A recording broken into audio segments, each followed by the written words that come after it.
Section 5.1 Conversion d'unités de mesure. La mesure de la surface délimitée par une figure est appelée la superficie.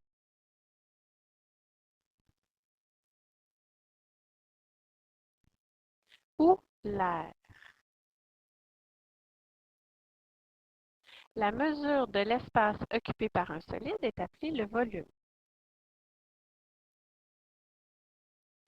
Maintenant, les échelles d'unités de mesure. Alors, tu as l'échelle d'unités de longueur, kilomètre, hectomètre, décamètre, mètre, décimètre, centimètre, millimètre.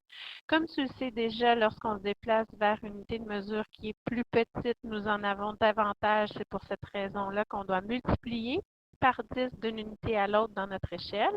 Et dans le sens inverse, lorsqu'on se dirige vers une unité de mesure qui est plus grande, on divise par 10 d'une unité de mesure à l'autre dans l'échelle. Lorsqu'on travaille avec les unités d'aire, comme on calcule la superficie d'une surface qui est en 2 dimensions, nos unités de mesure sont maintenant à la 2. Donc, on se déplace en multipliant par 10 à la 2, ce qui correspond à une multiplication par 100, ou dans le sens inverse, une division par 10 à la 2, donc une division par 100. Lorsqu'on travaille avec les unités de volume, cette fois-ci, comme nous mesurons l'espace qui est occupé par un solide qui est en 3 dimensions, les unités de mesure sont donc élevées à la 3. C'est pour cette raison-là qu'on va soit multiplier par 10 à la 3, donc multiplier par 1000, ou bien diviser par 10 à la 3, donc une division par 1000. Afin de t'aider à bien visualiser la multiplication ou la division par 1000 lorsqu'on se déplace dans notre échelle d'unité de volume, on a ici un cube dont chaque arête mesure 1 décimètre et chaque décimètre, comme on le voit très bien ici avec les petits cubes, peuvent être représentés par 10 cm. Alors, si on calcule le volume en décimètres cubes, nous obtenons 1 décimètre cube.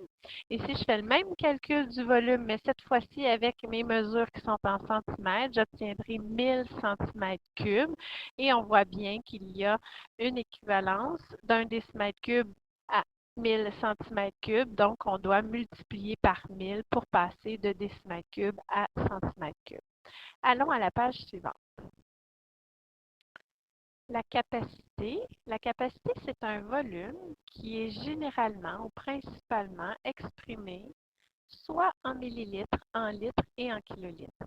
Nous avons les unités de capacité suivantes. Alors, kilolitres, hectolitres, décalitres, litres, décilitres, centilitres et millilitres.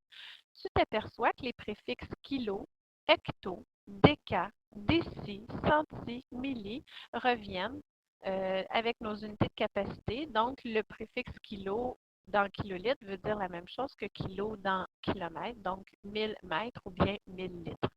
Donc, lorsqu'on travaille dans notre échelle d'unité de capacité, tu vois bien avec les petites flèches qui sont indiquées au-dessus qu'on va diviser soit par 10 lorsqu'on se déplace vers une unité de capacité qui est plus grande ou multiplier par 10 d'une unité à l'autre lorsqu'on se déplace vers les unités qui sont plus petites. Donc, le travail de conversion dans les unités de capacité est vraiment le même travail que lorsqu'on est dans les unités de longueur. Il existe une équivalence entre les unités de volume et les unités de capacité. On t'en a fait une démonstration dans une capsule vidéo précédente. Donc, il y a la première équivalence qui est le mètre cube qui est équivalent au kilolitre.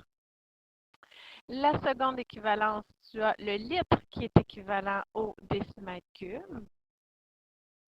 Et la troisième et dernière équivalence, nous avons le millilitre qui est équivalent au centimètre cube. Donc, 5 centimètres cubes est équivalent à 5 millilitres.